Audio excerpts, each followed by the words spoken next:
जय। देवादिदेव 1008 आदिनाथ भगवान की जय। 1008 शांतिनाथ भगवान की जय। पार्श्वनाथ भगवान की जय। परम पूज्य आचार्य श्री कुंतु शिव कोटि महाराज की जय। आचार्य श्री कुंतु सागर जी, कनक नंदी जी, पद्म नंदी जी गुरुदेव की, जनवाणी माता की जय। श्रीमद जैन धर्म की जय। आचार्य भगवत श्री वैराग्यनंद जी महामंदिराज की जय। आचार्य संघ की जय। गुरुदेव आपके श्री चरण में बारंबार त्रियोग शुद्धि पूर्वक नमोस्तु करते हुए हम सब आपसे प्रार्थना करते हैं कि आप भगवती आराधना ग्रंथराज की अपेक्षा से आप हमें संबोधन करें। हम्म। नमोस्तु भगवान।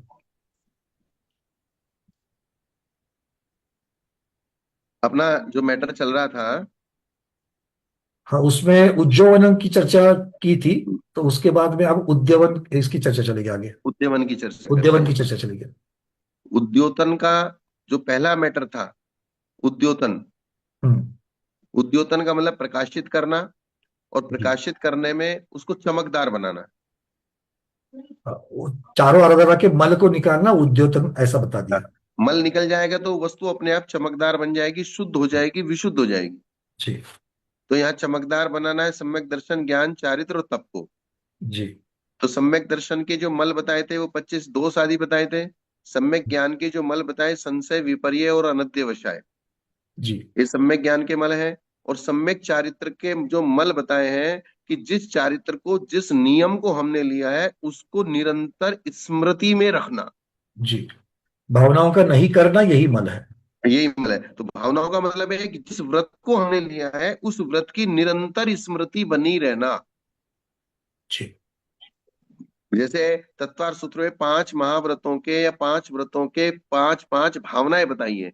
वो भावनाओं का मतलब ही है कि उस व्रत संबंधी हमको निरंतर, मैंने हिंसा का त्याग किया है, मैंने हिंसा का त्याग किया है। जब भी कोई ऐसा अवसर है तुरंत ये उपस्थित हो जाना चाहिए कि मेरी हिंसा का त्याग है, मेरे झूठ का त्याग है, मेरी चोरी का त्याग है। कोई परिस्त्री सामने आई, कोई भी स्त्री का फोटो सामने आया, कुछ भी आया, तो नहीं, मेरे ब्रह्मचर्य व्रत है। बहुत सुंदर चीज जैसे है कि इसी से तो हमारे ये जो व्रत है ये बरकरार रहेंगे। ये बरकरार रहेंगे, और अगर इस प्रकार से ध्यान नहीं दिया गया तो ये व्रत खंडित हो जाएंगे, जी। ये टूट फूट जाएंगे। किसी का हाथ टूट जाएगा, किसी का पैर टूट जाएगा, किसी का सिर टूट जाएगा, कभी आंखें फूट जाएंगी, कभी कान फूट जाएगा। वो ऐसा करके धीरे धीरे धीरे धीरे, और कभी ऐसी स्थिति हो जाएगी कि वो पूरा ही गायब हो जाएगा, मर जाएगा। जी। तो उसको मरने नहीं देना है। जी बिल्कुल। क्योंकि हमारे यहाँ अतिचार, अतिक्रम, व्यतिक्रम, अतिचार, अनाचार, आभोग, अनाभोग। अभोग और अनुभोग भी जोड़ देंगे। हाँ। सबसे पहले मानसिक शुद्धि की हानि होती है, फिर धीरे धीरे हम उसका थोड़ा सा कर लेते हैं, अतिक्रम, व्यतिक्रम, फिर अतिचार लगाते हैं, फिर फिर अनाचार होता है। अनाचार में ही आभोग और अनाभोग होता है। तो इस प्रकार से ये 6 चीजें हैं। गुरुदेव इतनी सुंदर बात है ये, देखिए आप अभी जो बता भी रहे हैं और अभी अभी रिलेट कर रहा हूँ, ये हम लोग जो हमेशा कहते हैं कि भाई हम लोग 1.5 घंटा स्वाध्याय में, 2 घंटे स्वाध्याय में बैठने के बाद जब हम्म। स्वाध्याय पूर्ण होता है तो हम फिर से संसार में उसी कीचड़ में फंस जाते हैं। किंतु उस हाँ। कीचड़ में फंसने का कारण यही है कि हमने जो व्रत लिए हैं या जो भी भावनाएं हमने, भाई हम उसको भूल, वहां पर उसका विचार ही नहीं करते, उसको हम भूलते हैं। एक चीज क्या होती है, जैसे हम बाजार से फ्रिज खरीदते हैं, पंखा खरीदा, कूलर खरीदा, तो वहां से सिर्फ खरीदते हैं, लेकिन उसका उपयोग घर में लाके करते हैं। बिल्कुल। यहाँ ये स्वाध्याय का जो प्रकरण है, यहाँ से सिर्फ बातें मेरे से या आपसे इन लोगों को लेनी है। बातें ले ली, लेकिन ये बातें अगर इनके घर तक जाएंगी, जब स्वाध्याय बंद हो जाएगी, जब ये बातें इनके घर तक जाएंगी, नहीं चिंतन करेंगे, तो ये बातों का यूज होगा। यहाँ बातों का यूज, जैसे हमने कहा गुस्सा नहीं करना, तो अभी तो कोई गुस्सा कर ही नहीं रहा। घर में जब कोई बात आएगी तब जाके क्रोध नहीं करना, ये समझना है। प्रतिकूल परिस्थिति बनेगी तब जाकर के करना रही है। हाँ। तो बाजार में से हमने कोई सामान लिया और बाजार का ऑटो में भूल के आ गए, या दुकान पे ही भूल के आ गए, या इधर उधर भूल के आ गए, घर आए, अरे सामान तो बाजार में ही रह गया, तो ऑटो में ही रह गया। बिल्कुल। महाराज ने क्या बताया था, भैया जी ने क्या बताया, वो तो ध्यान ही नहीं रहा। और यही होता है कि दूसरे दिन फिर से भावना से जब तक नहीं बैठते स्वाध्याय में, तब तक के लिए पूरी गैप हो जाती है बीच में। तो 24 घंटे में जितना शुभ में रहते और जितना अशुभ में है, अगर इस तरीके से होगा तो फिर मार्गक्रमण हो रहा है मोक्ष मार्ग हाँ। पर, बहुत बहुत धीमे हो रहा है। और इसीलिए साधु बनना, या जब भी मैं साधु की तरफ, मुनिराज माता जी की तरफ जब मैं देखता हूँ, वो हम्म। एक समय के लिए भी, 1 घंटे के लिए भी ये भूलते नहीं है कि वो महाव्रती है, क्योंकि वो बस चर्या ही इस प्रकार से बन चुकी है उनके, और वो उसका पालन करते हैं कि उनको वो भूलने ही नहीं दिया जाता कि वो महाव्रती है करके। संस्कारों में प्रत्येक वस्तु को इस प्रकार से डालना है कि जो वो संस्कार इतना दृढ़ हो जाए कि हम गाफिल अवस्था में हो, मूर्छित अवस्था में हो, बेहोशी अवस्था में हो, तो अंतरंग में परिणाम फिर भी चलता है, लेकिन वो परिणाम वो वाला चलता है जिसको हमने बहुत ज्यादा दृढ़ किया है। हाँ, प्रधानता से वही चलेगा, बिल्कुल। हाँ। जैसे आप किसी परिणाम को लेते हुए बेहोश हो गए, और उस समय जो परिणाम था, तो बेहोशी अवस्था में लमसम वही परिणाम चलता रहता क्योंकि नया बन ही नहीं पाएगा। है। ऐसा ये चीज है। जी जी। तब हम यहाँ भावनाओं का नहीं करना चारित्र का मल है, संशय विपर्य अनध्यवसाय सम्यक ज्ञान का मल है, और 25 जो सम्यक दर्शन के दोष है वो सम्यक दर्शन का मल है, और असंयम रूप परिणाम होना ये तपस्या का मल है। जी ये तपस्या करते हुए, उपवास करते हुए भी, अब 10 उपवास कर ले लेकिन अब खाने की इच्छा हो रही है, नियम पूरा हुआ नहीं। जी। तो ये, अब दूसरा नंबर है उत्कृष्ट यवन को उद्यवन कहते हैं। हम्म। उत्कृष्ट यवन को उद्यवन, दूसरा उज्जोवण मुज्जवणम। पहला नंबर उज्जोवण, दूसरा मुज्जवणम यानी जी कि उद्यवन। जी। उद्यवन में अब यहाँ शंका की जा रही है भी उद्यवन क्या चीज है। वैसे उद्यवन का मतलब होता है कि उस सम्यक दर्शन सम्यक ज्ञान को आत्मा में इस प्रकार से मिला देना, जिस प्रकार से कृमि राग होता है ना। हाँ, क्रिमिरा वो, उसका मतलब वो एक आ, कीड़ा होता है, कीड़ा, जैसा हाँ भोजन उसमें। करता है वैसा ही मल छोड़ता है उसी कलर का, फिर उस कलर से अगर कपड़े को रंग दिया जाता है, वो कलर रंग उस कपड़े से वो कलर जल्दी से उतरता नहीं है। यहाँ तक कि ये बिल्कुल। कहते हैं कि अगर उसको जला भी दिया जाए तो बोले उसकी राख में भी उस कलर का थोड़ा सा आभास रहता है। हाँ, कषाय, कषाय की तीव्रता की अपेक्षा से उसका उदाहरण नहीं आता है। हाँ। गोविंद साहब ये ने चीज। इसी का एक उसका दृष्टांत दिया है उन्होंने, हाँ। क्रिमिरा का। कृमि राग का यानी कि अनंतानुबंधी लोभ। अर्थानुबंधी लोभ का। हाँ। तो यहाँ उद्यमन का मतलब है आत्मा में सम्यक दर्शन सम्यक ज्ञान सम्यक चारित्र का ऐसा मिक्सअप करना कि वो आत्मा से रत्नत्रय का जो सम्यक दर्शन ज्ञान चारित्र का मिश्रण किया है, वो सोते उठते बैठते चलते फिरते आत्मा से अलग नहीं होता है। हम्म। इसका नाम है उद्यमन। जी। तो यहाँ शंका कर रहे हैं, यू धातु का अर्थ है मिश्रण। हम्म। संस्कृत में यू धातु होती है, तो यू धातु का अर्थ क्या हुआ? मिश्रण। मिश्रण। तो संयोग पने को मिश्रण कहते हैं। मिश्रण हाँ, का मतलब संयोग, होता है संयोग। संयोग तो वाला। इसका मतलब गुड़ से मिश्रित धान, तो गुड़ से संयुक्त धान की प्रतीति होती है। तो दो अलग अलग पदार्थ होते हैं तो एक दूसरे से अलग हैं, उनके मिलने को संयोग कहते हैं। जी। किंतु जो ये आप कह रहे हैं सम्यक दर्शन सम्यक ज्ञान सम्यक चारित्र आदि जो हैं, ये तो आत्मा का स्वभाव है, अर्थात आत्मा की ही चीज है। तो ये आत्मा से कैसे मिलेंगे? ये दो अलग अलग चीज है क्या? हाँ, आत्मा अलग और रत्नत्रय अलग? हाँ, वो गुण और गुणी की अपेक्षा एक ही है। एक ही है, तो फिर उनका मिलना कैसा? तो फिर ये उद्यमन की परिभाषा कैसे घटेगी? तब आप कैसे कह रहे हैं कि दर्शन आदि के साथ आत्मा का मिश्रण कैसे संभव है? शंका समझ में आई ना? जी। शंका की गंभीरता भी समझ में आई होगी। बिल्कुल, मतलब ये तो कह तो रहे हो कि आपको क्योंकि जब हम आराधना की चर्चा चल रही है, तो हाँ। उद्योतन के पश्चात हमको उद्यमन जब करना है, तो उद्यमन मतलब मिश्रण।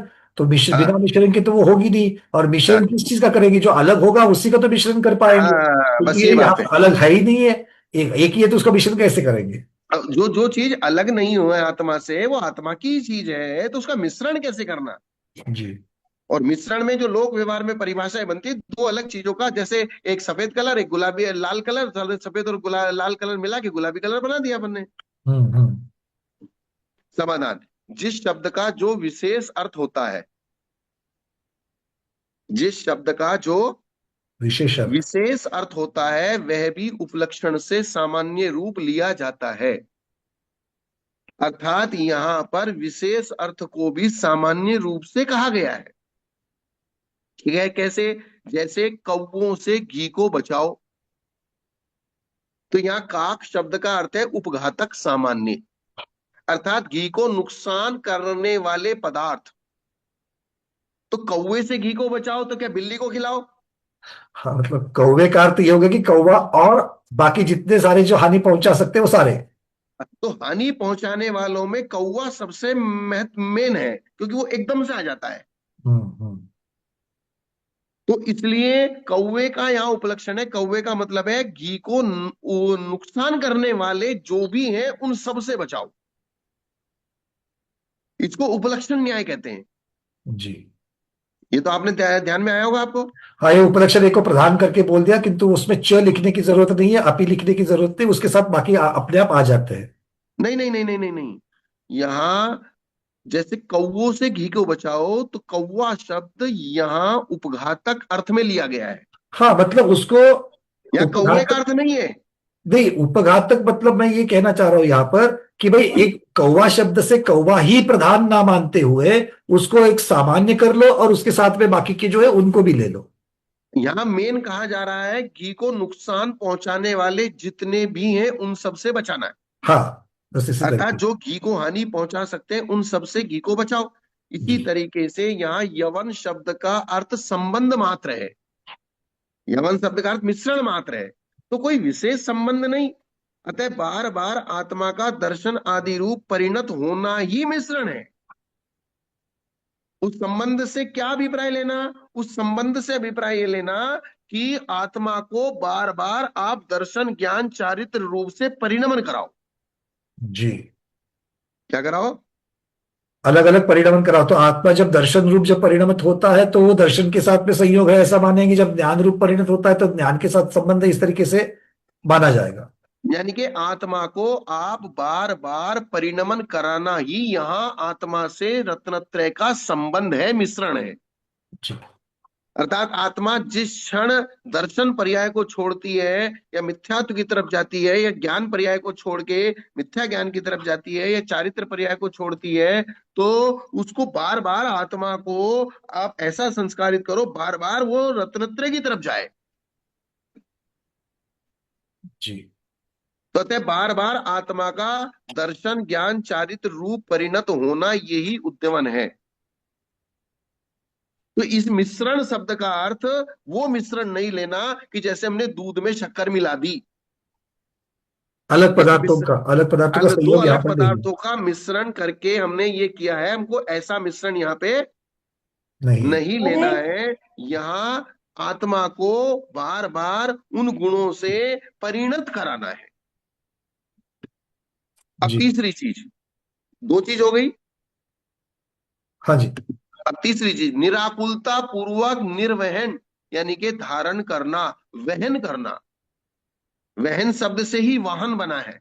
जैसे पशु आदि गाड़ी से बोझा ढोते हैं, वहन करते हैं, बोझा वहन करते हैं। तो हमको भी ये जो सम्यक दर्शन ज्ञान चारित्र और तप है, इसको बिना किसी आकुलता के अपने अंदर धारण करके इसको वहन करना है। वहन करना है मतलब साथ में लेकर के जाना, ये अभिप्राय है यहाँ हाँ, पर। मतलब लास्ट तक चलना है। मतलब अगर आकुलता पूर्वक वहन करेंगे, अगर पशु को आकुलता हो जाएगी उस बोझे से, तो निकल के भागने की कोशिश करेगा। जी। क्या करेगा? उससे छूटने का प्रयास करेगा। हाँ, कहीं ना कहीं जब भी उसे मौका मिलेगा तुरंत छूट के भग जाएगा। तो ऐसे ही जिन्होंने सम्यक दर्शन ज्ञान चारित्र धारण किया है, दीक्षा लिया है, व्रत लिए हैं, अगर उनमें उनको आकुलता हो जाएगी तो वो रास्ता ढूंढने लगेंगे। क्या बात है, सही है। क्या होगा? बिल्कुल सही है, मतलब इस प्रकार से वो उससे छूटने का प्रयास करेंगे। छूटने का, और जैसे ही उनको मौका मिलेगा तुरंत वहां से अलग हो जाएंगे। जी। क्योंकि वो कोई भी इंसान सम्यक दर्शन ज्ञान चारित्र को एक दिन में ही नहीं छोड़ता, उसकी बहुत पहले से मानसिक तैयारी चालू हो जाती है। क्योंकि उसने उसको बोझ मान लिया, वजन मान लिया। और ये इसलिए ये भी बिल्कुल, कहा है कि बिल्कुल वजन बिल्कुल इसको, उतना ही है। इसको इसको बिल्कुल रिलेट कर सकते हैं कि जो हाँ लोग इवन एकासन करने में भी जो डरते हैं, तो हाँ। एक आसन करते वक्त जो वो उसको बोझ मानते, जब तप को, क्योंकि तप के साथ मैं सबसे पहले रिलेट कर पा रहा हूँ इसको, एक तप हम्म। के साथ, या फिर व्रत को धारण करना, अनुव्रत आदि चीजों को जो सिंपल है उनको धारण करना, नियम लेना, इसको अगर बोझ मानेंगे तो उसको कभी उसकी तरफ बढ़ेंगे ही नहीं हम लोग, उससे बस। उससे भागने का ही प्रयास होगा हमेशा। तो इसलिए किसी भी व्रत को धारण करने से पहले सम्यक दर्शन और सम्यक ज्ञान होना जरूरी है। वही आपकी स्थिरता बनाएगा चारित्र में। जी। क्योंकि जिसको तत्व ज्ञान नहीं होगा तो उसको सही वैराग्य भी नहीं हो सकता। इसलिए उन्होंने सम्यक दर्शन को अविनाभाव रूप से रखा है कि सम्यक दर्शन होगा तो ही सम्यक ज्ञान और सम्यक चारित्र होंगे, नहीं तो नहीं होंगे। जी। बिना सम्यक दर्शन के तो ज्ञान और चरित्र सम्यक हो ही नहीं सकते। हो ही नहीं सकते। क्यों नहीं हो सकते? क्योंकि उसमें चारित्र एक वजन है, अलग प्रकार का। और उस वजन को धारण थोड़ा सा मानसिकता बनानी पड़ेगी उसको वजन को लेके चलने के लिए। बिल्कुल। और वो मानसिकता आपकी तत्व ज्ञान पूर्वक बनेगी। और तत्व ज्ञान आपको नहीं है, सम्यक दर्शन नहीं है, तो मानसिकता आपकी कहीं भी डिस्टर्ब हो जाएगी। और डिस्टर्ब हो जाएगी तो आप वो बैल जो है गाड़ी को बीच में छोड़ के भग जाएगा। हम्म। और ऐसा बहुत देखा जाता है जिन्होंने सही तरीके से ज्ञान और वैराग्य को बिना सीखे दीक्षा ले ली है तो उनकी दीक्षा पलती नहीं है। देखा देखी में थोड़े से कुछ निमित्त मिल भावुकता गया। में, देखा देखी में, ज्ञान में अच्छी तरह से निर्णय किए बगैर, अपने शरीर की परिस्थिति को जाने बगैर, या मान कषाय के उदय में आकर के कि भले अभी तो कोई नहीं पूछता, दीक्षा ले लूंगा, कम से कम चार लोग हाथ पैर तो दबाएंगे, हम्म। भोजन भी आसानी से मिलेगा, लोग पूजा भी करेंगे। घी देखा किंतु बड़गा नहीं देखा, ऐसा बोलते हैं, बट वो हाँ। बड़गा यहाँ पर जो भी है उसको आकुलता निराकुलता के साथ में बोझ ना समझ करके लेना चाहिए, क्योंकि वो लेना सचमुच में यही नहीं। निर्वहन है। जी। इसलिए उन्होंने, क्योंकि ये बोझ समझते हैं, इसलिए आचार्य को ऐसा कहना पड़ा। बिल्कुल, मतलब ये बिल्कुल हम चिंतन के द्वारा देख सकते हैं गुरुदेव, बहुत जगह पर इस चीज को लगे हुए हाँ। हैं, बहुत जगह पर लग सकते हैं इसको। और इसलिए मैं कहता हूं कि किसी भी समाधि वाले व्यक्ति को, जिसको भी समाधि करनी हो इस पंचम काल में, आज की वर्तमान देश काल परिस्थिति के अनुसार किसी भी चीज का आजीवन त्याग नहीं करना, खाने पीने संबंधी। बिल्कुल। क्यों त्याग नहीं करना? क्योंकि हम बहुत बार ये महसूस कर चुके हैं कि जिस चीज का वो त्याग करता है उसी चीज के प्रति उसकी लालसा ज्यादा जागती है। आकुलता होती है उसी के लिए। उसी के लिए उसकी आकुलता होती है। और फिर अगर उसको हम देते हैं तो उसको दूसरी आकुलता होती है कि मेरा नियम टूट गया। वो वस्तु जो त्याग की वस्तु है वो त्याग का साधन बनना चाहिए, आकुलता का नहीं। हाँ। लेकिन इसलिए सोच समझ के क्या परिस्थिति बनेगी, कब कैसी परिस्थिति बनेगी, वो तो हम समझते नहीं। मेरा अन्न का त्याग है, मेरी हरी पत्ती का त्याग है, मेरा जो है नमक का त्याग कर दिया, मैंने दूध का त्याग कर दिया, मैंने घी का त्याग कर दिया। वो एक लोक व्यवहार में उसको थोड़ी सी, मुझे ऐसा लगता है कि वो मान कषाय का उदय रहता है और चार लोगों को बोलना रहता है मेरे चार रस का त्याग है, मेरे पांच रस का त्याग है, मेरे अन्न का त्याग है, मैंने ये त्याग कर दिया, मैंने वो त्याग कर दिया। तो वो फिर बाद में जाके वो चीज गड़बड़ करती है अगर उसका बेस सही नहीं होगा। गुरुदेव, ये बाह्य क्रिया है ना, तो बाह्य क्रिया ही तो सबको ज्यादा संतुष्ट कराती है, क्योंकि वो चार लोगों को दिखती है। बस। कोई सामायिक में बैठा है तो बाह्य क्रिया दिख रही है, अंदर वो आधा घंटा बैठते हुए उसने क्या सोचा है वो किसी को मालूम नहीं है, बट बैठा हुआ है, बस ये तो कम से कम दिख रहा है, वही उसी में लोग इसलिए संतुष्ट हो जाते कोई भी चीज अगर आप करें तो जड़ से करें, मूल से करें। हैं। भले ही थोड़ी करें। थोड़ी करने वाला, मैंने आपको बताया था, एक सीआरबी सिर्फ रात्रि भोजन के त्याग से अगली पर्याय में सेठ बना और उसी पर्याय से दीक्षा लेके मोक्षाला गया। बिल्कुल, जितना लिया था उसने उसको ये यही तो बात है, उसने वहन किया। उस वो जो उसने किया लिया था, उसने जो नियम लिया उस नियम का वहन किया उसने वहां पर। व्रतों को धारण करना, लेकिन भले ही एक व्रत धारण करना।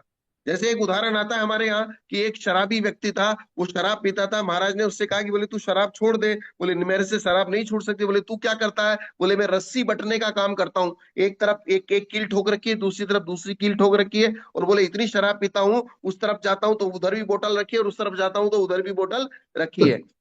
बोले तू चल बीच में तो नहीं पीता? बोले बीच में नहीं पीता। बोले बीच बीच का त्याग कर दे। क्या? सही बात। अब आप ये सोचो, वो उस कोने पे पहुंचा, दारू की बोतल उसने पिया और बीच में आया और मर गया, तो मरने पे उसकी समाधि हुई कि कुसमाधि हुई? समाज में त्याग में नियम के, मरा कि बिना त्याग में मरा? अब नियम के साथ त्याग के त्याग में मरा है वो। जबकि पेट में दारू पड़ी है। बिल्कुल। पेट में भी दारू का असर खत्म नहीं हुआ, पेट में दारू पड़ी है, फिर भी वो त्याग में मरा। अब इससे ज्यादा आचार्य और हमारे ऊपर क्या उपकार कर सकते हैं? महाराज जी ऐसे ऐसे रास्ते मत दिखाइएगा, क्योंकि अपने लोग बहुत सयाने हैं, पता नहीं हो किस और ऊपर से बोले कि आचार्य वैराग्य जी ने बताया करके। नहीं, ये उदाहरण किसके लिए था? उसके लिए, हाँ, यानी कि हृदय से। अगर एक त्रियंश जो इस प्रकार से भगवान व्रतों का पालन कर रहा है, और त्रियंश की गणित हम मनुष्यों में घटाने लगे, तो वैसा नहीं होता है। नहीं, सही बात, अपनी अपनी पर्याय की सारी चीजें हैं, अपनी उसकी अपनी अपेक्षा से पर्याय पात्रता की एक बदलती है। मजबूरियां होती है। हाथी ने भी व्रतों का पालन किया, मगरमच्छ भी एक व्रतों का पालन करता है, मछली भी एक व्रतों का पालन करता है। आप उसको देशव्रती कह के बोले, वो मछली पूजा तो करती नहीं मंदिर में जाके। बिल्कुल। तो उसकी परिस्थिति और आपकी परिस्थिति में जमीन आसमान का है। इसलिए उन्होंने कहा, कीजिए शक्ति प्रमाण, शक्ति बिना श्रद्धा धरे। शक्ति को छिपा के करना, शक्ति से ज्यादा करना, ये दोनों व्यक्ति मायाचारी हैं। बिल्कुल। और मायाचारी के भी व्रतों का, माया माया जो है एक प्रकार का शल्य है और निदान भी है। वो व्रत के विरुद्ध हो जाएगा, उसके साथ व्रत पढ़ ही नहीं सकता। हाँ, वो सब गड़बड़ हो जाएगी कि आपकी सामर्थ्य होते हुए भी आप ये कहते नहीं, मैं मेरी शक्ति नहीं है, मायाचारी हो जाएगी।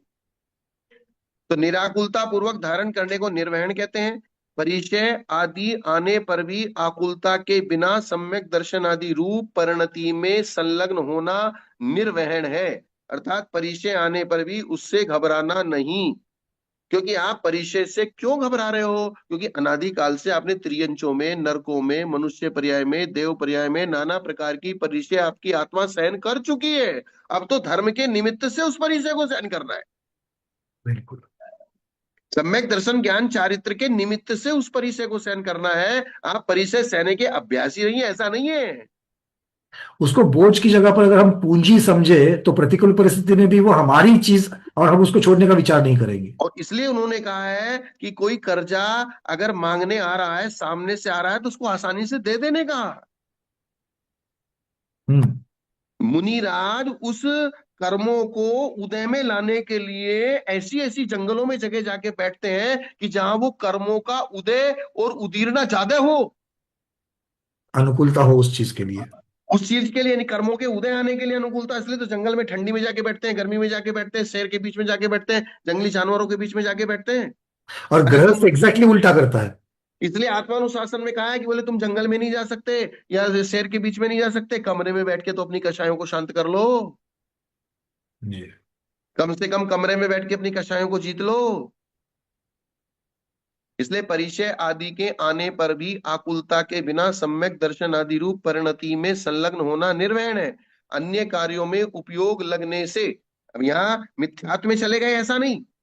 गुरुदेव, यहाँ पर एक एक छोटा सा अगर उदाहरण मैं लेना चाहूंगा, तो देखिए कैसे किस प्रकार से बैठता है। अगर हाँ, मान लीजिए बोलिए। मैं, पुराना जमाना है तो जंगल में जाते वक्त तो लूट होती थी। अब मेरे हम्म। पास में मैं कुछ पूंजी लेकर के, धन लेकर के मैं प्रवास कर रहा हूँ, और हम्म। मेरे साथ में मेरा सम्यक ज्ञान भी है। तो दो चीजों हम्म। को लेकर के मैं जा रहा हूँ, सामने से अगर चोर आ जावे, तो हम्म। चोर जब आएगा, तो जो मेरे साथ जो पूंजी थी, जो अब तक मुझे पूंजी लग रही थी, धन, हम्म। वो मेरे लिए वहां पर बोझ बन जाएगा।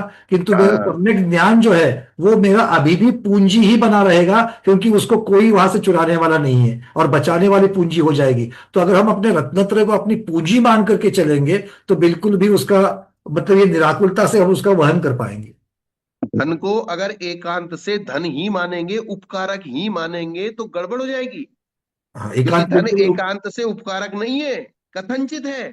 कथनचित। क्योंकि धन ही तुम्हारे प्राण लेके जाने वाला है। सही, उसको नहीं देंगे तो सबसे पहले वो मार के ही आपसे हाथी आएगा वो। कहते हैं ना, पानी आपके जीवन के लिए कारण है, लेकिन नाक के नीचे नीचे। सही बात है। पानी जीवन देगा, लेकिन कब तक? जब तक नाक के नीचे है। हाँ, जब तक नाक के नीचे है। अग्नि आपको जीवन देगी, लेकिन कब तक? जब तक वो चूल्हे में है। घर में लग जाएगी तो फिर आपको जीवन नहीं देगी। सही है। ऐसे धन भी आपके लिए धर्म का साधन हो सकता है, कथनचित। लेकिन अगर वही धन आपके विषय भोगों का साधन हो गया, तो आपको नरक में लेके जाएगा वही धन। बिल्कुल। क्योंकि चक्रवर्ती आदि उस विशेष धन के कारण से ही साथ में नरक में जाते हैं। और उसी को कमाने के लिए यहाँ पर दिन रात एक की जा रही है। और उसी के लिए आरंभ परिक्रय करते हैं। आप उसी वो विशेष जो आरंभ होता है, उस धन के निमित्त से होता है। बिल्कुल। अन्य कार्यों में उपयोग लगने से, जैसे हम अन्य कार्यों में, घर गृहस्थी के कार्यों में लगे हैं, किसी दूसरे कार्य में लगे हैं, तो उसके कारण से हम सम्यक दर्शन आदि रूप परिणामों को भूल गए हैं। तो भूल गए, वापस उस परिणामों में लगना, पुनः पुनः उत्पन्न करना, ये साधन है। तीसरी चीज क्या है? साधन, हाँ। तीसरी चौथी चीज हो गई ये साधन। उज्जीवनम, उद्योतन उद्यवन और निर्वहन, तीन के पश्चात चौथी साधन आ गई। साधन आया। तो जब हम किसी अन्य कार्यों में लगते हैं और उसके कारण से हम सम्यक दर्शन ज्ञान या चारित्र से दूर हो जाते हैं, तो वापस तुरंत अपने परिणामों को स्थिर करके वापस वहां तक खींच कर लाना। क्योंकि स्थितिकरण जैसे। अनादिकाल के संस्कारों के कारण हम विषय और कषायों में जितनी जल्दी चले जाते हैं, उतनी जल्दी हम अपनी सम्यक दर्शन ज्ञान चारित्र के परिणामों में नहीं रह पाते हैं। इसलिए बार बार खींच खींच के लाना पड़ता है अपने आप को। जी। तो बार बार अपने आप को खींच खींच के लाना, बार बार अपने परिणामों को उस प्रकार से उत्पन्न करना, ये साधन है। और सम्यक दर्शन आदि को दूसरे भाव में साथ ले जाना, ये निस्तरण है। क्या बात मतलब आपको इस प्रकार से आप निराकुलता पूर्वक वहन करेंगे, उसको शुद्धि करते रहेंगे, उसको अतिचारों से दूर करते रहेंगे, उसको आत्मा में विशेष रूप से मिलाते रहेंगे, बार बार अपने आप को घसीट के लाते रहेंगे, तो एक ना एक दिन ऐसा है कि ऐसा करते करते आपका जब मरण आएगा, तो उस मरण समय में भी आपका वो सम्यक दर्शन ज्ञान चारित्र आपके साथ जाएगा। है। जी। ये अंतिम समय में वो सम्यक दर्शन ज्ञान चारित्र आपके साथ जाए, उसके लिए ये चार उपाय हैं। लास्ट का जो उपाय क्या है, लास्ट क्या है, निस्तरण, अगले भाव में साथ ले जाना। तो अगले भाव में साथ जाएगा कब, जब ये शुरू के चार होंगे। ये कार्य रूप हो जाएगा पांचवा जो बताया, निस्तरण। हाँ, ये पांचवा कार्य रूप हो जाएगा और बाकी के चार जो है इसके कारण बन जाएंगे। जी। इस प्रकार आराधना शब्द के अनेक अर्थ होने पर अवसर के अनुसार व्याख्या करना चाहिए। आराधना शब्द की, जैसे हम भगवान की आराधना कर रहे हैं, भगवान की पूजा कर रहे हैं, वो भी आराधना है, भक्ति कर रहे हैं वो भी आराधना है, गुरु की भक्ति कर रहे हैं वो भी आराधना है। लेकिन यहाँ आराधना शब्द का अर्थ यह है, यहाँ हमको सम्यक दर्शन ज्ञान चाहिए तो तब की आराधना करनी है, उनकी पूजा भक्ति करनी है। तो उनकी पूजा भक्ति क्या है, उनको निर्दोष और निरतिचार पालन करना, यही उनकी पूजा भक्ति है। जी। जैसे कहते हैं ना भाई, घर में बड़े बूढ़े आदमी की पूजा क्या है, भक्ति क्या है, वो बड़ा बूढ़ा आदमी कहता है कि जो मैं कह रहा हूँ बस वो करते रहो, इसमें ही मुझे शांति है। वो और कुछ नहीं चाहता है। घर का हाँ, बुजुर्ग क्या चाहता है कि घर मेरी में बात बच्चा मानो। आया, अब बेचारा बाप तो बैठा है दरवाजे पे, आस लगाए बेटा आएगा बेटा आएगा बेटा आएगा, और बेटा तो पीछे के दरवाजे से आया, 7 बजे ही आ गया और आके अपने कमरे में सो गया। बाप बैठा है दरवाजे पे 9 बजे, 9 बजे तक, बोले बेटा अभी तक नहीं आया, बेटा अभी तक नहीं आया, बेटा अभी तक नहीं आया। वो सिर्फ इतना सा चाहता था, बेटा है मुझसे दो बात कर ले और फिर अपने कमरे में चला जाए। सही। इससे ज्यादा उसकी कोई विवक्षा नहीं है। तो ये इस प्रकार से आराधना शब्द का, तो ये यही बाप की आराधना है। पिताजी की आराधना क्या है, वहां उसकी विवक्षा के अनुसार आराधना है। इसलिए यहां उन्होंने शब्द कहा ना कि आराधना शब्द के अनेक अर्थ हैं, तो अवसर के अनुसार उस आराधना शब्द की व्याख्या कर लेनी चाहिए, चाहिए। जहां जैसी विवक्षा हो। जी। अब यहाँ पे ये बात हो गई मूल चीज जो इन्होंने आराधना का व्यवस्थित जो सिस्टम बता दिया है, कि भाई चारों प्रकार की जो आराधना है उनका उद्योतन, उद्यवन, निर्वहन, निस्तारण और साधन। साधन। तो ये करना। तो यहाँ अन्य व्याख्याकार कहते हैं, जो अन्य दूसरे व्याख्याकार हैं वे कह रहे हैं कि निस्तरण शब्द सामर्थ्यवाचक है। निस्तरण शब्द क्या है, सामर्थ्यवाचक। कि आपको अगले जन्म में इसको साथ में लेके जाना है। तो ये तो बहुत सामर्थ्य वाली चीज हो गई, ऐसा ऐसा इनका कहना है, सामर्थ्यवाचक है। अतः हम्म। उद्योतन आदि में से प्रत्येक के साथ उसका संबंध कर लेना चाहिए। निस्तरण जो लास्ट का शब्द है ये सामर्थ्यवाचक है, और इस सामर्थ्यवाचक शब्द को शुरू की सारी में लगा लेना चाहिए। और उद्योतन आदि का दर्शन आदि चारों के साथ क्रम से संबंध होता है। बोले उद्योतन आदि यानी कि सम्यक दर्शन का उद्योतन, सम्यक ज्ञान का उद्यमन, सम्यक चारित्र का निर्वहन और सम्यक तप का साधन। साधन। तो ऐसे बोले चार से, इस प्रकार से कोई कहता है। तो जैसे मरण काल में पूर्व की अवस्था का उत्कृष्ट रूप से निर्मल करना सम्यक दर्शन का उद्योतन है, अर्थात निर्विघ्नता पूर्वक सम्यक दर्शन की आराधना उद्योतन है। इस प्रकार क्रम से करना चाहिए। तो ये किसी का कहना है ऐसा। तो उनसे पूछना चाहिए कि यहाँ क्या ज्ञान आदि का निर्मल करना इष्ट है या अनिष्ट है। तो बोले सम्यक दर्शन का ही इष्ट है कि ज्ञान आदि का भी इष्ट है। अगर आप एक एक के साथ एक एक को लगा दोगे, तो एक एक के साथ एक एक रह गया, बाकी जबकि नहीं आएगा। चारों के साथ पांचों लगाना है। बिल्कुल, ये यही यही इष्ट होगा। क्या, यही इष्ट होगा, नहीं तो अधूरी अधूरी बात बन जाएगी, नहीं तो फिर वो। हाँ, नहीं तो सम्यक दर्शन के साथ एक लगा दिया, ज्ञान के साथ एक लगा दिया, और चारित्र के साथ एक लगा दिया, और तप के साथ एक लगा दिया, तो चार लगा दिया, और लास्ट का निस्तरण बोले वो तो सामर्थ्यवाचक है, वो सबके साथ लगा लो। बिल्कुल। तो बोले इसका मतलब जो है तो ये एक तरह से अंत्यदीपक हो जाएगा निस्तरण। तो बोले ऐसा नहीं है, यदि इष्ट है तो निर्मल करने का संबंध अकेले दर्शन के साथ ही क्यों जोड़ा जा रहा है? उत्कृष्ट रूप से यमन भी सभी दर्शन आदि का इष्ट है, निराकुलता पूर्वक धारण करना भी सामान्य है। तब आप व्रत गुप्ती समिति के निश्चय पूर्वक निराकुल धारणा की बात क्यों कहते हो? तथा निस्तरण शब्द से सामर्थ्य की प्रतीति भी नहीं होती है, उसे उद्योतन आदि के साथ जोड़ने पर उद्योतन सामर्थ्य, उद्यवन सामर्थ्य इत्यादि से कोई पदार्थ सिद्ध नहीं हो रहा है। हम्म। मतलब जो आप कह रहे हो ये बात यहाँ पे जम नहीं रही है। तथा उद्योतन आदि से तो निर्विघ्नता अर्थ नहीं निकलता, तब यह अर्थ आप कैसे लेते हैं? तथा मरण काल से आपका क्या अभिप्राय है? यदि मरण काल समय से मनुष्य पर्याय के विनाश का समय लेते हैं तो उस समय तो भावना की उत्कृष्टता संभव ही नहीं है।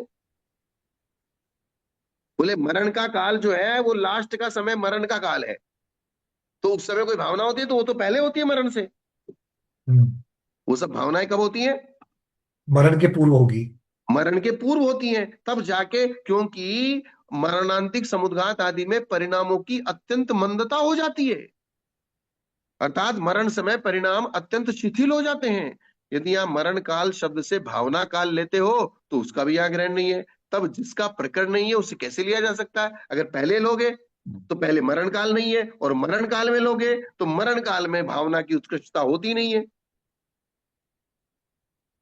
तो भावना काल में होने वाले व्यापार का कथन करने के लिए शास्त्र रचा है क्या?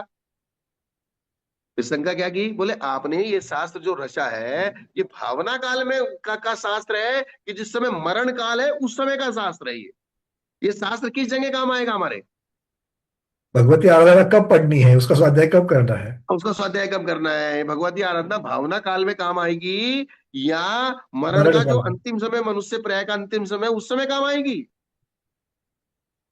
समाधान नहीं, ऐसा ग्रंथकार ने नहीं कहा है। ग्रंथकार ने तो दंसन नाण चरित तवाण उज्जोवण आराहणा भणिया दर्शन ज्ञान चारित्र और तप के उद्योतन को आराधना कहा है। उज्जवनम आराहणा भनिया दर्शन ज्ञान चारित्र तप के उद्यवन को आराधना कहा है। फिर दर्श उज्जो इसी प्रकार से दर्शन ज्ञान चारित्र उज्जोवण आराहणा उद्यवन आराहणा सबके साथ लगाना, अतः जी। प्रत्येक के साथ संबंध करना। यदि ग्रंथकार को ऐसा इष्ट नहीं होता तो वे दंसन इत्यादि का निर्देश समास पूर्वक नहीं करते। अर्थात ये व्याकरण का विषय है, यहाँ जो समास किया गया है वो समास इसलिए किया गया है कि इन चारों को, इन पांचों को प्रत्येक के साथ लगाना। जी, चारों आराधना के साथ पांचों लगेंगे। चारों आराधना के साथ पांचों लगाना, अर्थात सम्यक दर्शन का उद्योतन, उद्यमन, निर्वहन, साधन और निस्तरण। इसी प्रकार मतलब सम्यक ज्ञान का, इसी प्रकार सम्यक चारित्र का, इसी प्रकार सम्यक तप का। ये बातें यहाँ क्यों बताई जा रही है कि आप कहीं भी कंफ्यूज ना हो जाओ।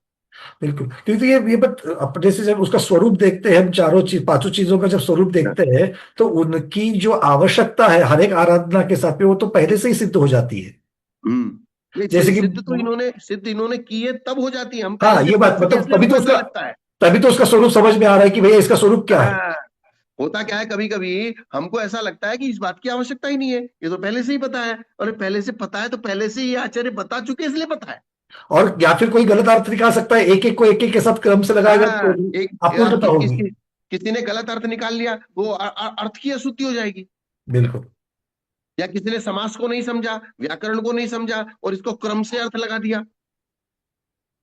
बिल्कुल। सम्यक दर्शन आदि के उद्योतन को चार प्रकार की आराधना कहा है। सम्यक दर्शन आदि को निर्मल करने को उद्योतन कहते हैं। उत्कृष्ट यवन अर्थात मिश्रण को बार बार दर्शनादि रूप परिणमन करने को उद्यवन कहते हैं। परिचय आदि आने पर निराकुलता पूर्वक वहन अर्थात धारण करने को निर्वहन कहते हैं। अन्य तरफ उपयोग लगने से दर्शन आदि से मन के हटने पर पुनः उसमें उपयोग लगाना ही साधन है। नित्य नैमित्तिक कार्य करते समय, जो नित्य कार्य है नैमित्तिक कार्य है, अपन जंगल गए, सोच गए, भोजन करने गए, अगर कहीं थोड़ा सा गृहस्थी है तो व्यापार करने गया, कहीं भी इधर उधर की कोई सोचा, जैसे हम लोग भी है, कोई श्रावक आ गया, चार श्रावकों के बीच में बैठ के बात करने लगे, तो इस प्रकार जब उपयोग अन्य जगह चला जाता है तो वापस उस उपयोग को अपने सम्यक दर्शन ज्ञान चारित्र में ले आना। ये नित्य स्थितिकरण नैमित्तिक जैसी कार्य बात कर, हो गई। है। ये स्थितिकरण जैसी ही बात हो गई। ये सेल्फ मोटिवेशन, सेल्फ मोटिवेशन।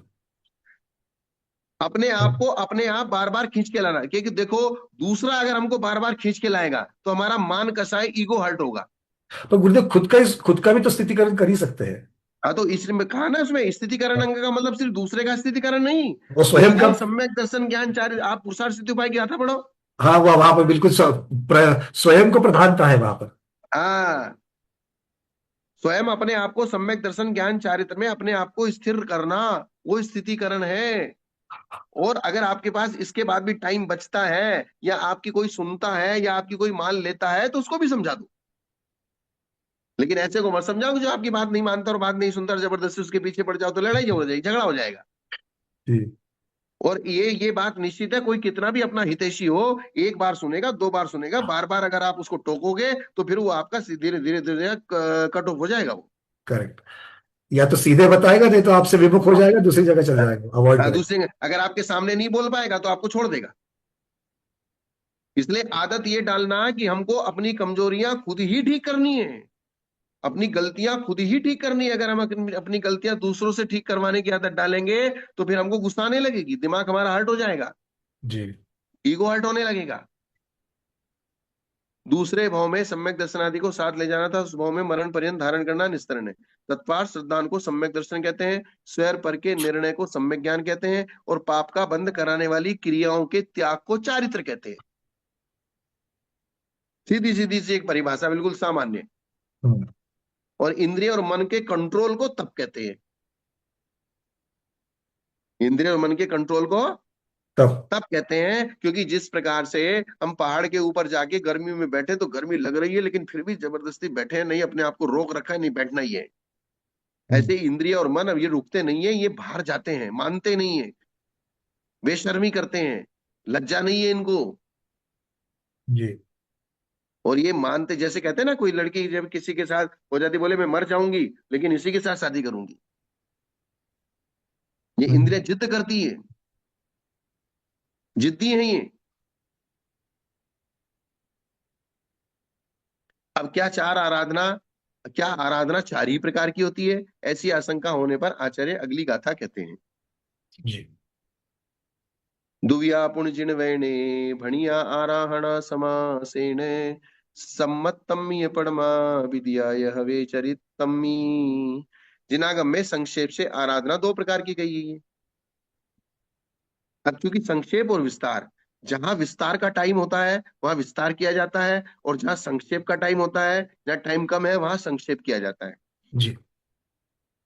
अब किसी को विस्तार से, क्योंकि अब तत्वार सूत्र में कहा है तीन प्रकार की रुचि वाले शिष्य होते हैं, एक संक्षेप रुचि, एक मध्यम रुचि, और एक विस्तार रुचि। और इसके लिए तत्वार सूत्र में तीन सूत्र आए हैं। क्या बता सकते हैं कोई भी कि वो तीन सूत्र कौन से हैं? प्रश्न सबके समझ में आ गया क्या? अलग अलग प्रकार की रुचि वाले शिष्यों के लिए किस प्रकार का कथन करते हैं? संक्षेप रुचि एक संक्षेप से समझना चाहते हैं, एक थोड़ा विस्तार से समझना चाहते हैं, एक अति विस्तार से समझना चाहते हैं। थोड़ा सा हिंट दे दूं मैं। कहीं पर संक्षेप का वर्णन है और कहीं पर अनुयोग द्वारों का वर्णन है। अब आप लोगों को बता सकते हो आगे। हाँ। चलिए दीपा दीदी, आपने हैंड रेस पे पहले क्या बोलिए। नाम स्थापना द्रव्य भाव तस्तन्यास, और ये एक है।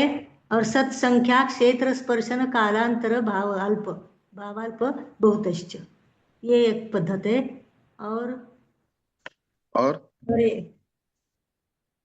आपने अंतिम वाला अनुयोग द्वार का निर्देश दिया, उसके पहले। निर्देश निर्देश स्वामित्व साधना अधिकरण स्थिति विधानतः, हाँ। ये तीन प्रकार है,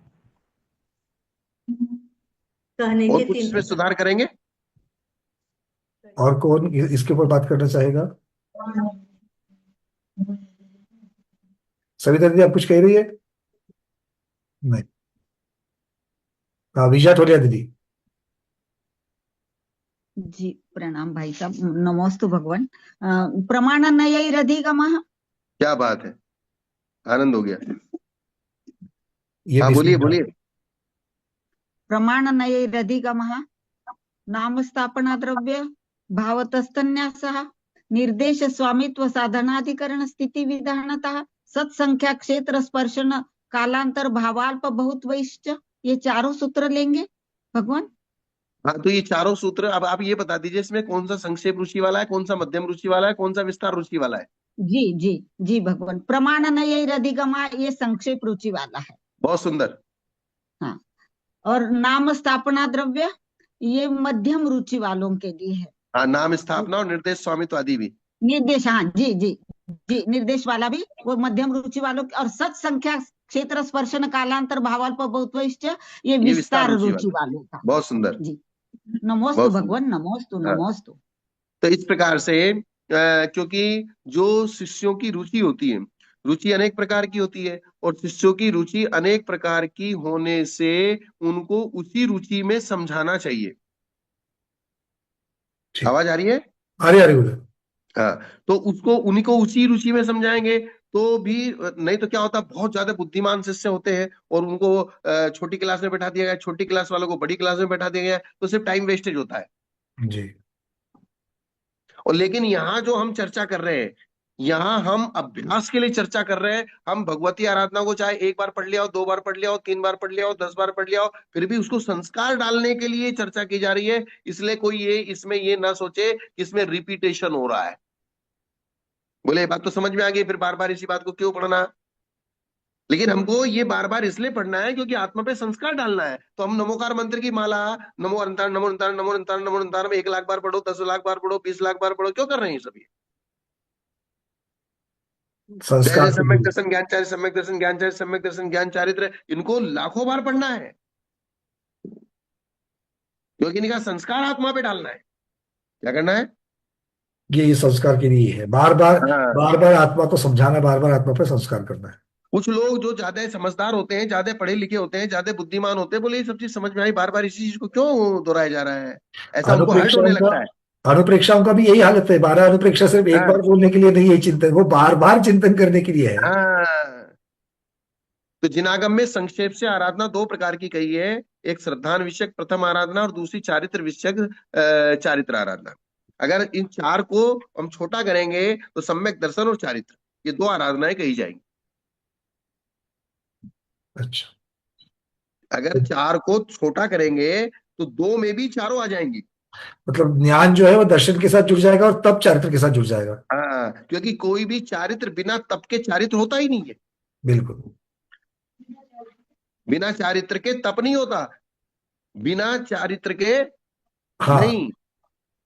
चारित्र के साथ तप नियम से होता है, लेकिन तप के साथ चारित्र नियम से नहीं होता है।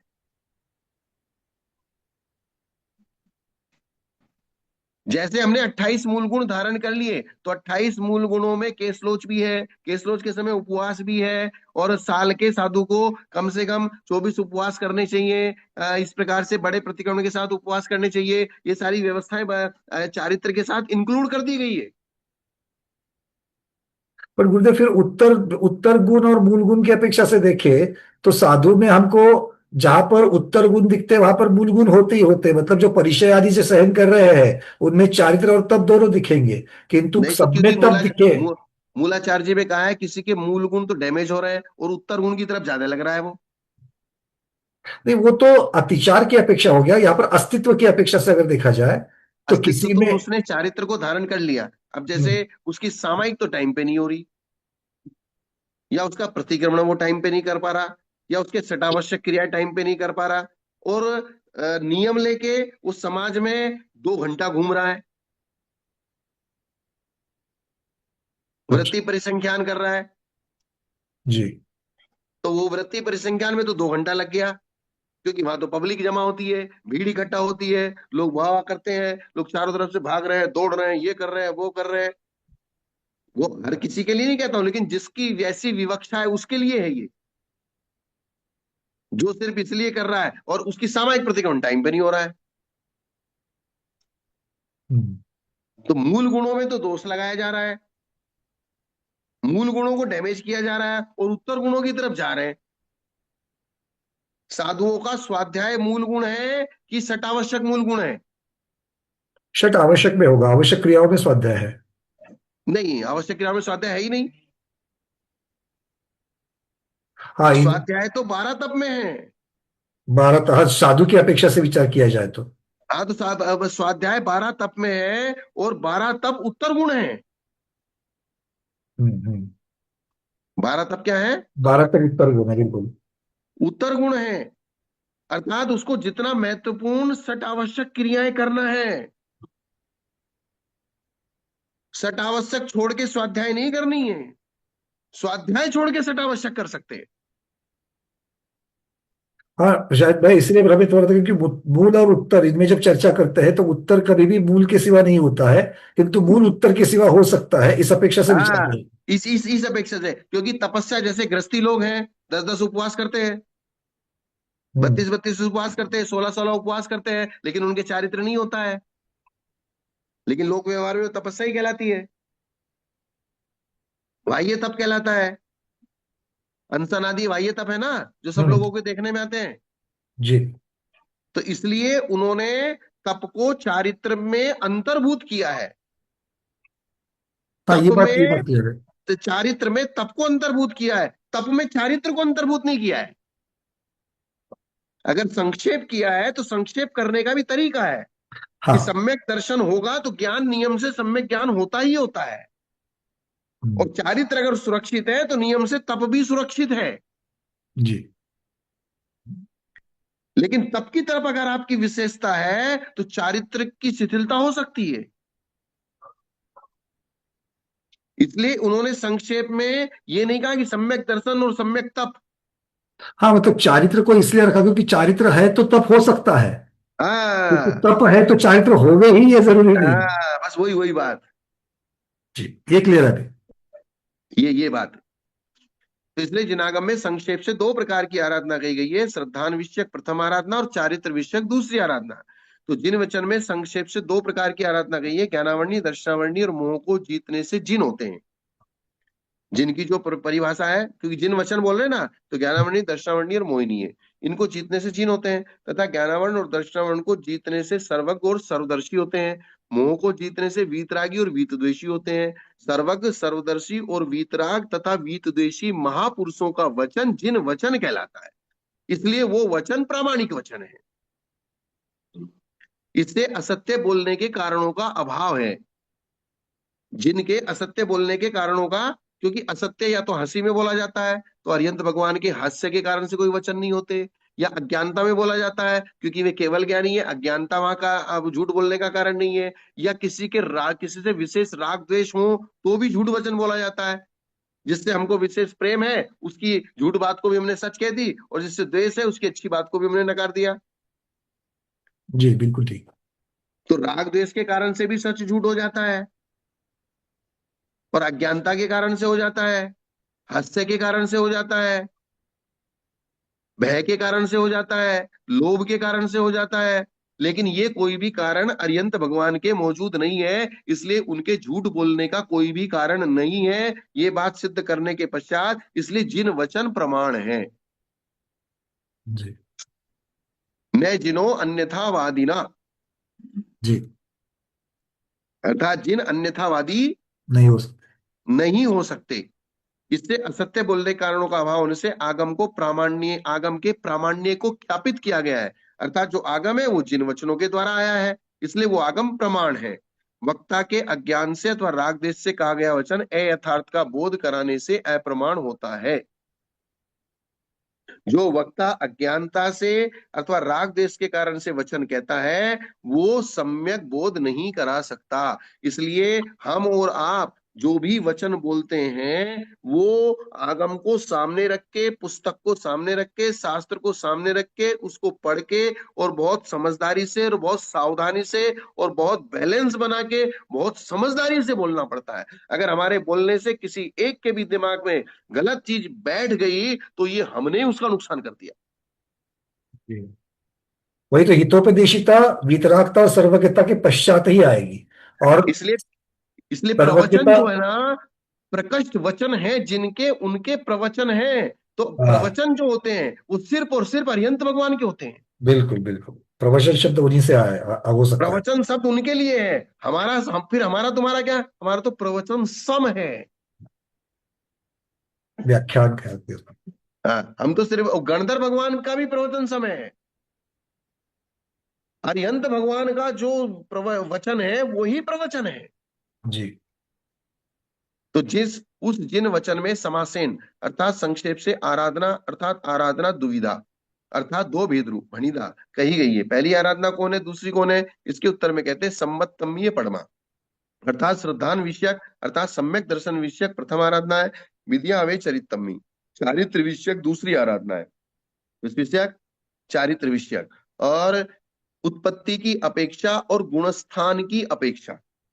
अब इसको अगर उत्पत्ति और गुणस्थान की अपेक्षा से लगाएंगे तो दर्शन आराधना को प्रथम तथा चारित्र आराधना को द्वितीय कहा है, ऐसा कोई कहते हैं। तो उनका कहना है कि सम्यक दर्शन रूप परिणाम की उत्पत्ति होने के उत्तर काल में चारित्र रूप परिणाम उत्पन्न होता है, इसलिए दर्शन आराधना को पहले कहा है। असंयत सम्यक दृष्टि गुणस्थान पहले होता है, प्रमथ संयत आदि बाद में होते हैं, इसलिए बोले चारित्र आराधना को बाद में कहा है। किंतु श्रद्धान रूप और विरति रूप परिणाम एक साथ भी प्रकट होते हैं, क्रम से भी होते हैं, एक साथ भी प्रकट युगपत प्रकट होते हैं, क्योंकि मिथ्या दृष्टि सीधा सातवें गुण स्थान में जाता है। प्रथमोपशम के समय। हाँ, जो मिथ्या दृष्टि सीधा सातवें गुण स्थान को जाएगा उसके दर्शन आराधना और चारित्र आराधना युगपत प्राप्त हुई। और कोई मिथ्या दृष्टि चौथे गुणस्थान में गया, फिर वहां कुछ दिन रहा, फिर वो सातवें गुणस्थान में गया, तो वो उसके आराधना क्रम से प्राप्त हुई, क्योंकि मिथ्या दृष्टि से जाने वाला गुणस्थान मिथ्या दृष्टि से सीधे चौथे में भी जाता है, मिथ्या दृष्टि से पांचवें में भी जाता है, और मिथ्या दृष्टि गुणस्थान से सीधे सातवें में भी जाता है, और जी मिथ्या दृष्टि गुणस्थान से तीसरे में भी जाता है। जी जी। तो इसलिए श्रद्धान और विरति रूप परिणाम एक साथ भी प्रकट होते हैं, अर्थात सम्यक दर्शन के साथ सीधा सम्यक चारित्र भी प्रकट होता है, अथवा सम्यक दर्शन से संपन्न असंयत के पीछे भी चारित्र उत्पन्न होता है, अर्थात पहले वो चौथे गुणस्थान वाला हो गया, बाद में साल दो चार 6 महीना असंयत सम्यक दर्शन के साथ रहा, फिर बाद में उसके भाव बने, फिर उन्होंने दीक्षा ले ली। तब उत्पत्ति की अपेक्षा प्रथम और द्वितीय है, ऐसा कैसे कहते हो आप? फिर उत्पत्ति की अपेक्षा पहला और दूसरा कैसे कहते हो? क्योंकि उत्पत्ति की अपेक्षा तो दोनों एक साथ युगपत भी होते हैं, यानी कि बात को जो कह दी गई है उस बात को बाल की खाल निकालना जरूरी है, तभी तो सिद्ध होगा कि वो परफेक्ट है। हाँ, और फिर बार बार प्रश्न करने से उसमें जो बीच में दूसरी दूसरी बातें होती हैं वे खुलती हैं। जी, उसी चीज को अलग अलग विवक्षाओं से देख रहे हैं वो, और सब पर उत्पत्ति खरा की उतरना अपेक्षा, होगा। हाँ, तो उत्पत्ति की अपेक्षा प्रथम द्वितीय ऐसा कैसे कह सकते हैं? असंयत सम्यक दृष्टि का क्रम कैसे संभव है जिससे उसकी अपेक्षा प्रथम और द्वितीय का व्यवहार हो सके? उत्पत्ति की अपेक्षा से उनके संबंध में नियम कहा ही है, उत्पत्ति अपेक्षा तो जो है एक साथ भी हो सकते हैं दोनों आराधना, और क्रम से भी हो सकती है। पूर्व पक्ष, आगम में वचन के पूर्वापर्य की अपेक्षा से दर्शन आराधना को प्रथम और चारित्र आराधना को द्वितीय कहा गया है। एक पक्ष ये है क्योंकि आगम में असंयत सम्यक दृष्टि, संहिता संयत, प्रमथ संयत ऐसा वचन क्रम है। क्योंकि अब दोनों चीजों को हम एक ही शब्द में तो नहीं कह सकते, चौथे गुणस्थान को और सातवें गुणस्थान को, नहीं, वो तो या अलग करते चौथे हैं। पांचवें और सातवें को एक साथ तो नहीं कह सकते, तो शब्दों का ये क्रम है। किसका क्रम है? ये वचन का, शब्दों का क्रम है ये। वचन क्रम, वचन क्रम अर्थात शब्दों का क्रम, अर्थात चौथा गुणस्थान के बाद पांचवा गुणस्थान, पांचवें गुणस्थान के बाद छठा गुणस्थान, छठे गुणस्थान के बाद सातवां गुणस्थान। तो उत्तर, वही वचन किस लिए क्रम का आश्रय लेकर प्रवृत्त हुआ है?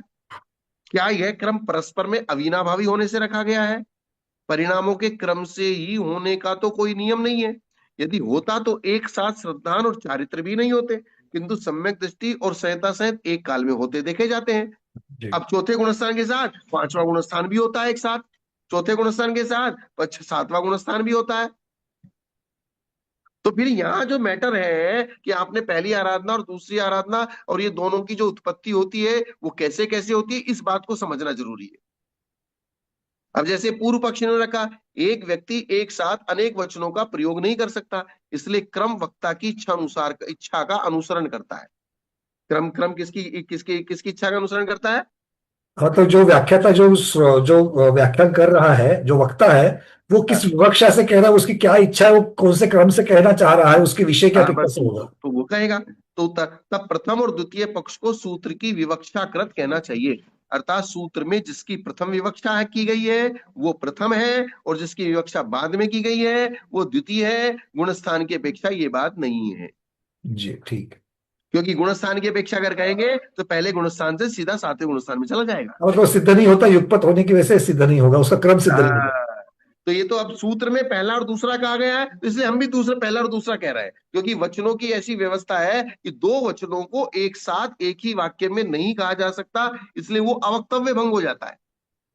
जी जी जी। अभी अभी आज हम लोग जिसकी चर्चा कर रहे थे, अधिकरणम जीवा जीवा, ये आ गया सूत्र, और उसके आगे फिर आद्यम शब्द आकर के उन्होंने जीवाधिकरण के भेद बताए। तो हाँ। पहले सूत्र में जो पहला आया है उसकी चर्चा कर रहे हैं। हम्म। जीव और अजीव में प्रथम क्यों जीव का कहा, क्योंकि वो सूत्र में पहला शब्द आया है, इसलिए आद्यम कह के उसकी चर्चा कर रहे हैं। तो ये इसी उसकी प्रकार से चर्चा। लगाना है। हाँ। दूसरे, जिस आत्मा में दर्शन आदि परिणाम उत्पन्न हो गए हैं, अर्थात जिसको सम्यक दर्शन की प्राप्ति हो चुकी है, उसका दर्शन आदि के विषय में विशेष अतिशय उत्पन्न कराने का नाम आराधना है। ये बात बहुत महत्वपूर्ण है। आराधना का मतलब मिथ्या से सम्यक को प्राप्त करना, ये आराधना नहीं है। आराधना का मतलब यह है कि जिसकी आत्मा में दर्शन आदि परिणाम सम्यक दर्शन ज्ञान चारित्र उत्पन्न हो चुके हैं, उनमें विशेष अतिशय लाना विशेषता लाना ही यहाँ पर आराधना है। आराधना है। वही आराधना यहाँ पर प्रस्तुत है। उसके विषय में उत्पत्ति की अपेक्षा या गुणस्थान की अपेक्षा प्रथमपना द्वितीयपना कैसे आप कहते हैं? अन्य कुछ व्याख्याकार इस गाथा सूत्र को ऐसे कहते हैं, इस शास्त्र में क्या यही निश्चय है कि आराधना चार ही प्रकार की है, अथवा कोई दूसरा भी विकल्प संभव है? यदि कहते हैं कि है, तो ऐसा कहना उचित नहीं, क्योंकि गाथा में दर्शन ज्ञान चारित्र और तप, ये आराधना चार कही गई है। तो इस प्रकार अतीत काल संबंधी क्रिया का प्रयोग किया गया है, तो इससे प्रतीत होता है कि शास्त्र का उसमें व्यापार नहीं है। यदि उनको कथन करने में इस शास्त्र का व्यापार इष्ट होता तो भंडदी ऐसा लिखते, किंतु वे कहते हैं जिन वयने भणिया, जिन वचन में कहा गया है दुविया आराधना, जिन वचन में दो प्रकार की आराधना कही गई है, उसी में संक्षेप भी कथन किया गया है, इसलिए यहाँ संक्षेप भी नहीं कहना चाहिए। तो आपने संक्षेप कहा क्यों है? पहले चार कह दी, अब दो कह रहे। जी। इसका समाधान यह है कि बहुत विस्तार से कथन मंद बुद्धियों के लिए दुर्वगम होता है। आ गई बात हुई है।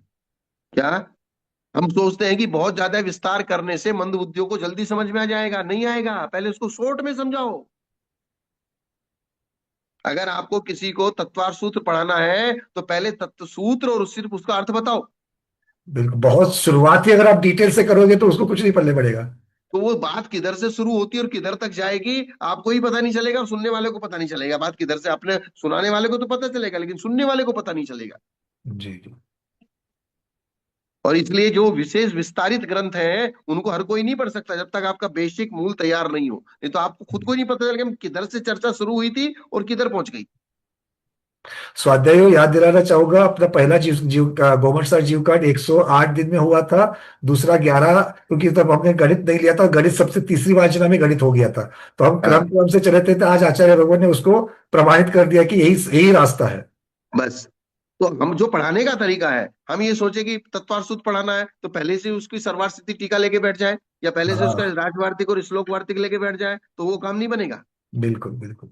पहले आप सिर्फ उसको सूत्र याद कराइए और सूत्र का अर्थ बताइए। इष्टोपदेश पढ़ाना सूत्र और सूत्र का अर्थ, पुरुषार्थ स्थिति पढ़ाना सूत्र और सूत्र का अर्थ, समय सार पढ़ाना गाथा और गाथा का अर्थ, जी।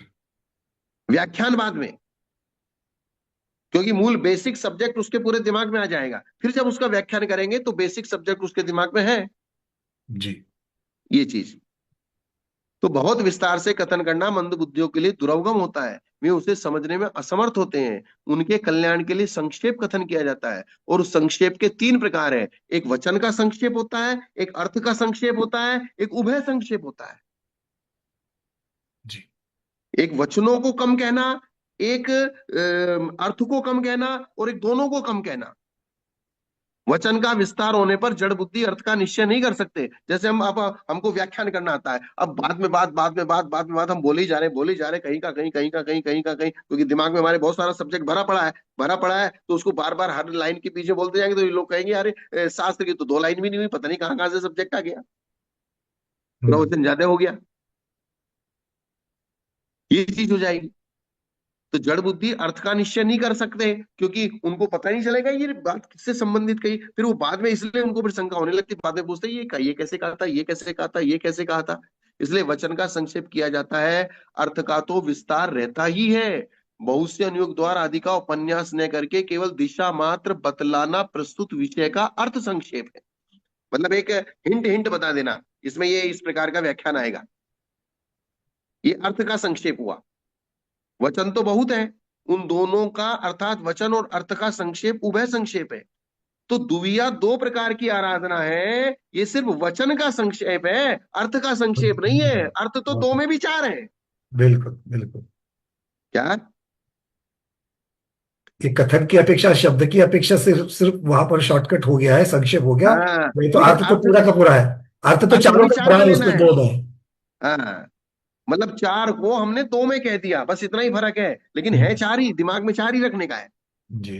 ज्ञान की आराधना और तप की आराधना के विद्यमान होते हुए भी उन्हें वचन से नहीं कहा, क्योंकि सम्यक दर्शन में ज्ञान की आराधना है, चारित्र में तप की आराधना है, सिर्फ वचनों से नहीं कहा। वचनों को थोड़ा शॉर्टकट किया है, लेकिन अर्थ का शॉर्टकट नहीं किया है। उन्हें परमुख से ही अर्थात दर्शन और चारित्र आराधना के द्वारा कह दिया, स्वयमुख और परमुख।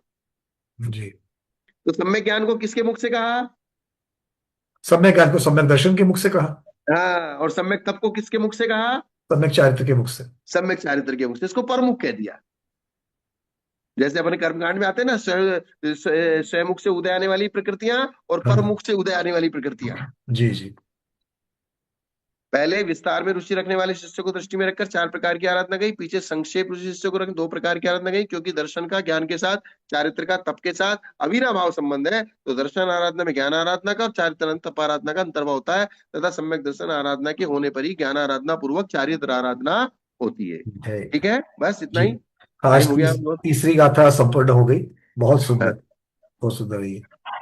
मतलब आज जो आगे उज्जवनम उज्जवनम निवहनम साधनम, ये जो है इनके भी बहुत सुंदर सुंदर अर्थ जो है वो पता चलेगा। तो आज के स्वाध्याय का सार हम लोगों के लिए वही है कि हम लोगों ने जो अनुव्रत लिए हैं, जो आगे की प्रतिभाएं जिनकी चल रही है, उनको किस प्रकार से अतिचारों से दूर रखना है, उनकी भावनाओं से कैसे उसको दृढ़ करना है, उसको बोझ नहीं समझना है, प्रतिकूल परिस्थिति में भी उसको रखना है, उसकी भावना करते रहना है। भावना करते करते उनमें से अगर विमुख हो जाए तो फिर से उन्हीं भावना में वापस के लौट करके आना है, और ये तब तक करना है जब तक इसको भव भव में साथ में लेकर के मोक्ष तक नहीं पहुंचते हैं। यही है आज के लिए हम लोगों के लिए आराधना का सार हो गया है। चलिए, ठीक है। हाँ जी गुरुदेव। बस इसी इसी तरीके से लेते जाएं। हाँ बिल्कुल गुरुदेव, इसी प्रकार से बस बढ़िया से चल रहा है ये, इसी प्रकार से चलेगा। आज को यही पर विराम कर लेते हैं। कुछ आपको ऐसा कुछ लगे तो फिर मुझे बता देना कैसे करना है। नहीं गुरुदेव, हम तो बिल्कुल संतुष्ट, सब लोगों के इसी प्रकार से चल रहा है। अब कुछ आज जिनके प्रश्न नहीं हो चुके वो कल की क्लास की शुरुआत में प्रश्न रखते हैं। आज जो लोग प्रश्न उठाना चाहते हैं वो बिना भूले अभी आप लोगों को मुझे व्हाट्सएप करना है, ताकि कल इसकी चर्चा गुरुदेव के मुखारबिंद से हो जाएगी। ठीक है, और उन प्रश्नों को आप मेरे मेरे व्हाट्सएप पे भेज दीजिए। हाँ मैं भेज मैं दूंगा। तुरंत उनको, मैं बिना कुछ किसी के टाइम वेस्ट नहीं होगा, तो मैं उन प्रश्नों का समाधान इससे चर्चा के बीच में ही फटाफट कर दूंगा। ठीक है गुरुदेव, ठीक है, बिल्कुल चलेगा। और हो सकता है कि किसी का आने वाली गाथाओं के द्वारा होगा तो उसको फिर आप उस तरीके से कैसे आगे कर लेंगे। चलिए, नो प्रॉब्लम। तो जिनके भी प्रश्न है मुझ तक आएंगे तो ही वो आचार्य तक पहुंचेंगे, तो कृपया आज जल्दी से भिजवा दीजिएगा। ठीक है, चलिए।